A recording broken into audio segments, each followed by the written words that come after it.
This week's top stories: Trump. 1, 2, 3. We've got I will prosecute Clinton, calls for auditing the Fed, and elect me and you'll find out who really knocked down the towers. We've also got men who talk on their cell phones for an hour a day are twice as likely to have low sperm quality, probably slow sperm as well. Vizio smart TVs are snitches. Pedophilia, a disorder and not a crime, coming from the New York Times.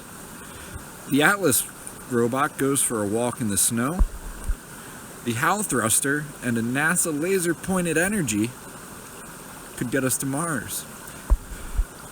We have a defining photo of virtual reality and extraordinary cancer breakthrough revealed. Welcome to Drunken Yogi News.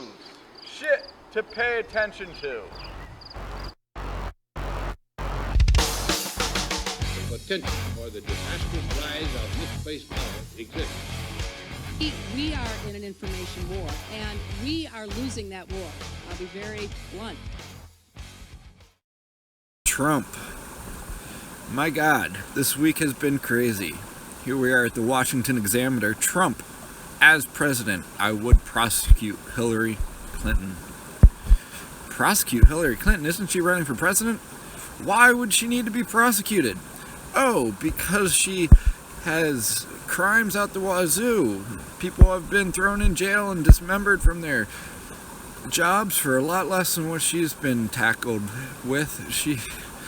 You have no choice, Trump replied. In fairness, you have to look at it. She seems to be guilty. But you know what?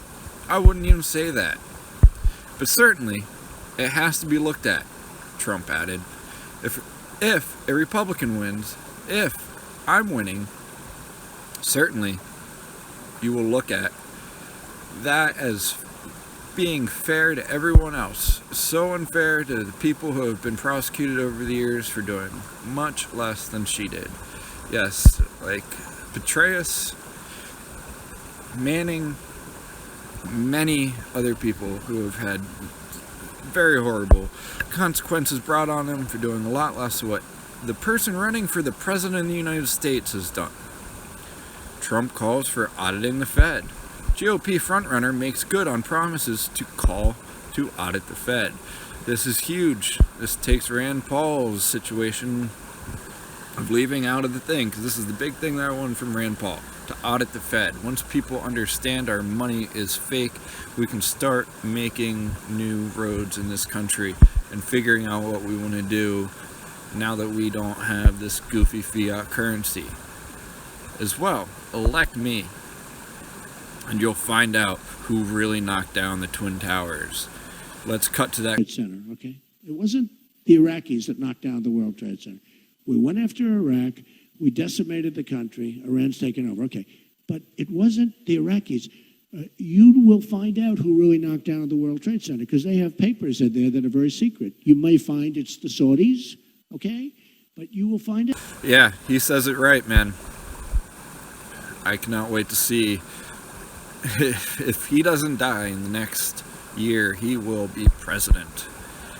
It's going to be a crazy ride to watch.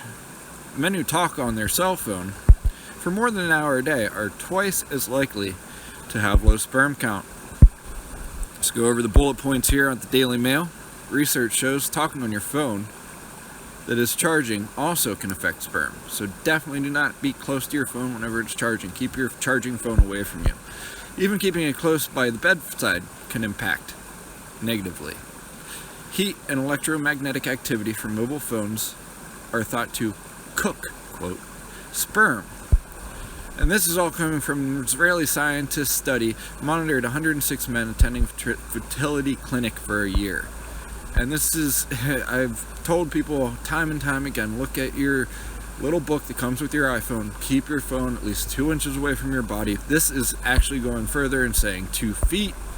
This followed 106 men.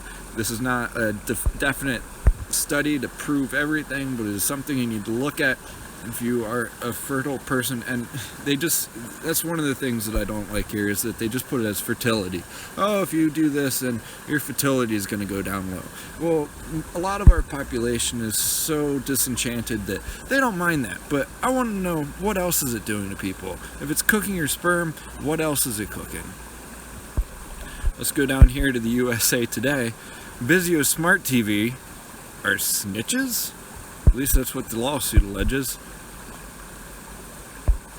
Now, where have I heard this before?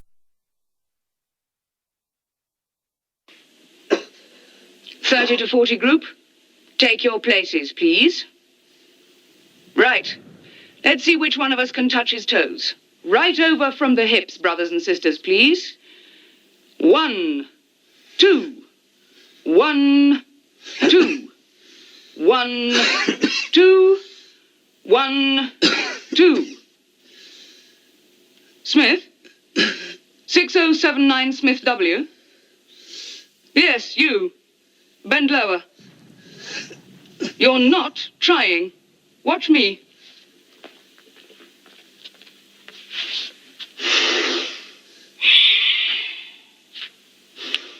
There, brother.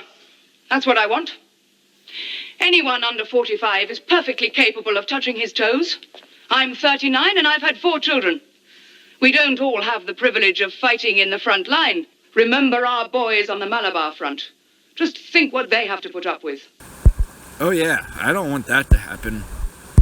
Hey, at least the TV looks a lot better than it did back in his day, right? Man, everything's a snitch. Even your washer, according to the CIA director years ago, 2 or 3 years ago, saying that even your dishwasher spies on you. So, keep a lookout whenever those appliances start looking at you sideways. Now, coming from Bostic Dynamics, Atlas, the next generation. We are seeing our new overlords. We're going to cut to the clip now, but this is Atlas going for a walk in the...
Yeah, that is crazy. And if there is a robot hell, I'm sure they want to send that douchebag with the long pole to it.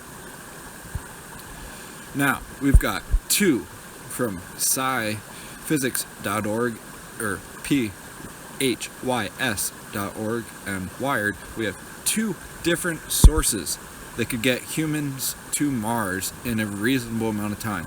This is the HAL thruster, the spacecraft engine that will help take humans to Mars, maybe based on the University of Michigan prototype. So we've got University of Michigan. NASA awarded $6.5 million over the next 3 years to Aerojet Rocketdyne. Sorry if I screwed that one up. For the development of the propulsion system dubbed the XR100. So obviously this is not just woo-woo if NASA is dumping $6.5 million into it. And this isn't even our only option. We have multiple options now. We have the wrong source clicked.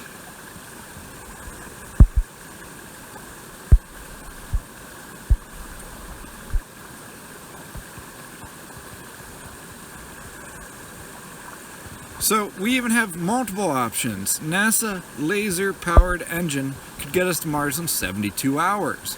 What they want to do is, he goes on to explain that what we can do in the quantum realm is completely different than what we can do in our realm. What we do at CERN is that we speed up things super fast using different type of mechanics that we can for cars and trains and automobiles. But what this guy wants to do is, once we get a rocket ship up there and we've got it going, he wants to blast a laser into this laser catching membrane to be able to then harness that power of the laser. And I'm pretty sure what he says is it's electrons bouncing onto something,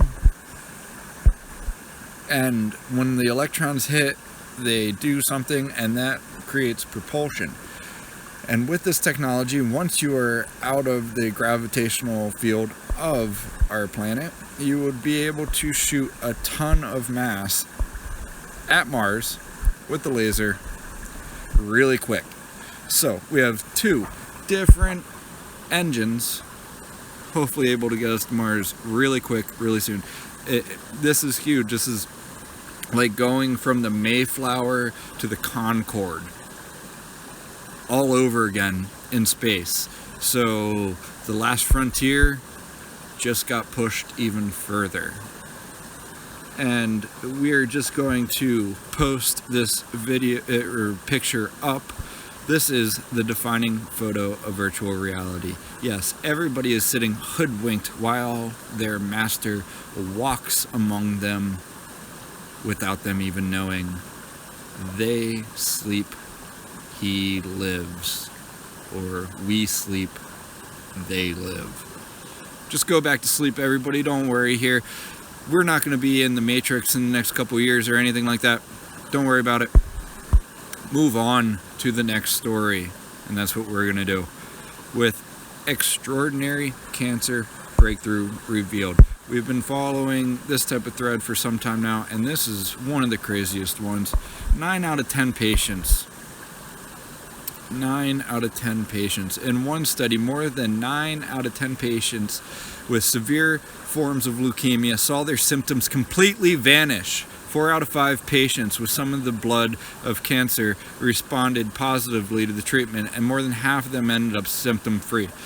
So they go on to say, this is extraordinary. This is unprecedented in medicine, to be honest, to get response rates in this range in these very advanced patients. So what they do is this is a technique that involves removing immune cells called T cells from the patients, tagging them with a receptor molecule that targets cancer and putting them back into the body.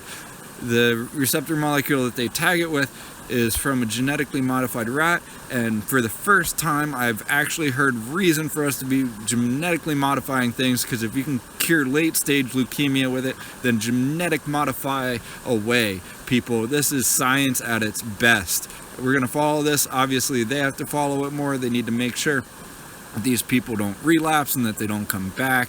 We understand that this is a long fight, but this is huge breaking news in the cancer front. Thank you guys for coming, checking us out.